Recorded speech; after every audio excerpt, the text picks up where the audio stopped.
एक छोटे से कार्टून नगर का नाम था लालपुर। हर सुबह वहां एक ही आवाज गूंजती थी, गुड्डू उठ जा, स्कूल की घंटी बजने वाली है। ये आवाज थी पप्पू की, गुड्डू का सबसे अच्छा दोस्त और उसका खुद घोषित अलार्म घड़ी। गुड्डू एक गोलमटोल, आलसी और नींद का शौकीन लड़का था। उसे दूध में चॉकलेट मिलाना सबसे बड़ा आविष्कार लगता था। वही पप्पू उसका बिल्कुल उल्टा, नटखट, होशियार और हमेशा एक्टिव। दोनों बचपन से जुदा नहीं हुए थे।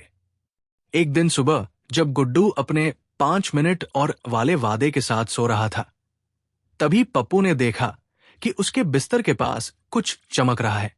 ये क्या है? पप्पू ने झुककर पूछा। जमीन पर एक पुराना लेकिन चमकता हुआ जूता पड़ा था, जो अजीब सी रोशनी छोड़ रहा था, जैसे किसी ने उसके अंदर बल्ब लगा दिया हो। गुड्डू ने उनीदी आंखों से देखा और बोला, भाई, तूने फिर रात में एलईडी खा ली क्या? पप्पू बोला, अरे नहीं यार, ये सच में चमक रहा है। जैसे ही दोनों ने वो जूता छुआ, पूरा कमरा हिल गया। एक बड़ा सा घूमता हुआ भवंडर बन गया। हवा तेज चलने लगी, किताबें उड़ने लगी और गुड्डू चिल्लाया, पप्पू, ये कौन सा पंखा चालू कर दिया तूने? लेकिन वो पंखा नहीं था, वो था एक जादुई द्वार, मैजिक पोर्टल। और फिर शू, दोनों उस चमकते भंवर में समा गए। जब गुड्डू और पप्पू को होश आया तो उन्होंने जो देखा वो किसी सपने से कम नहीं था। आसमान गुलाबी और बैंगनी रंग का था, पेड़ों पर टॉफियां उग रही थी और एक तितली चश्मा पहनकर मोबाइल से सेल्फी ले रही थी। गुड्डू ने चारों ओर देखा और बोला, भाई, लगता है हम किसी कार्टून नेटवर्क के विज्ञापन में आ गए हैं। पप्पू बोला, या फिर तेरा सपना सच हो गया, चॉकलेट की दुनिया में आ गए। उनके सामने एक बोर्ड लगा था, स्वागत है जादूलैंड में, जहां तर्क सो जाता है। इतने में आवाज आई, स्वागत है यात्रियों, मैं हूं बंटी बाबा, इस दुनिया का गाइड और नाश्ता विशेषज्ञ। उनके सामने एक बोलता हुआ डोनट खड़ा था, सिर पर टोपी और हाथ में एक छोटी छड़ी। गुड्डू ने आंखें फाड़ते हुए कहा, तू बाबा है या मिठाई? डोनट बोला, मैं मल्टीटास्किंग हूं। बंटी बाबा ने बताया कि ये दुनिया केवल उन्हें दिखती है जो दिल से जादू पर यकीन करते हैं। पप्पू बोला, मतलब हम गलती से यकीन कर बैठे? बंटी बाबा मुस्कुराया, बिल्कुल। और अब अगर तुम्हें वापस लौटना है तो तुम्हें हार्टस्टोन ढूंढनी होगी। बंटी बाबा ने चॉकलेट सिरप से बना एक नक्शा निकाला और बोला, हार्टस्टोन केवल ग्लिटर गुफा में मिल सकती है, लेकिन वहां रहता है डॉक्टर चीखू, एक बोलने वाली गिलहरी जो किसी पर भरोसा नहीं करती। गुड्डू ने हैरानी से कहा, गिलहरी वैज्ञानिक? मतलब वो प्यारी भी है और डरावनी भी?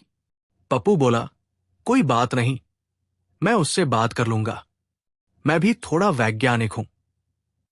गुड्डू बोला, तू तो गोंद को जैम समझता है और खुद को वैज्ञानिक कहता है। पप्पू, छोटी बातें छोड़। और दोनों निकल पड़े एक रंग बिरंगे, मिठाई से भरे जंगल की ओर। जंगल में सब कुछ अजीब था, पेड़ों पर टॉफियां, जमीन पर जेली, और हर थोड़ी देर में कुछ न कुछ बॉइंग करके ऊपर उछल जाता। गुड्डू का ध्यान एक आइसक्रीम नदी पर गया। पप्पू, अगर यही रहना पड़े तो भी कोई दिक्कत नहीं। पप्पू ने कहा, पर अगर हमें हार्टस्टोन नहीं मिली तो हम हमेशा यही फंसे रहेंगे। गुड्डू बोला, मुझे तो ठीक लग रहा है, यहां फ्री मिठाई मिल रही है। इतने में एक बड़ा सा बुलबुला उन पर गिरा और दोनों उसके अंदर फंस गए। अरे, ये क्या हो रहा है? गुड्डू चिल्लाया। तभी आवाज आई, अंधीकृत मेहमान पकड़े गए, गिलहरी सुरक्षा प्रणाली सक्रिय की जा रही है। उनके सामने एक मशीन जैसी गिलहरी उतर आई। उसके हाथ में एक लेजर जैसी छड़ी थी। मैं हूं डॉक्टर चीखू, इस क्षेत्र की सुरक्षा प्रमुख। तुम दोनों मेरे इलाके में कैसे घुस आए? पप्पू बोला, हम पर्यटक हैं, बंटी बाबा ने भेजा है। डॉक्टर चीखू बोला, वो डोंट फिर किसी को भेज बैठा। गुड्डू बोला, हमें हार्टस्टोन चाहिए। डॉक्टर चीखू ने थोड़ा सोचा और बोला, मिल सकती है, लेकिन पहले तुम्हें मेरी मदद करनी होगी। तुम दोनों मुझे ग्लोबरी एनर्जी लाकर दो। वो केवल हस्ती झील के किनारे मिलती है, चीखू ने कहा। उसके बिना मेरा प्रयोग अधूरा रहेगा। गुड्डू बोला, हस्ती झील? झील भी हंसती है क्या? डॉक्टर चीखू बोला, हां, और अगर तुमने उसके पास हंस दिया तो वो तुम्हें अपने अंदर खींच लेगी। पप्पू बोला, मगर हम तो मजाक के बादशाह हैं। डॉक्टर चीखू बोला, तो संभल कर रहना, वरना मजाक तुम्हें ले डूबेगा। दोनों ने एक दूसरे को देखा और कहा, चैलेंज एक्सेप्टेड। और इस तरह गुड्डू और पप्पू निकल पड़े अपनी अगली मंजिल की ओर, हस्ती झील, जहां उनकी हिम्मत और दोस्ती दोनों की असली परीक्षा होने वाली थी।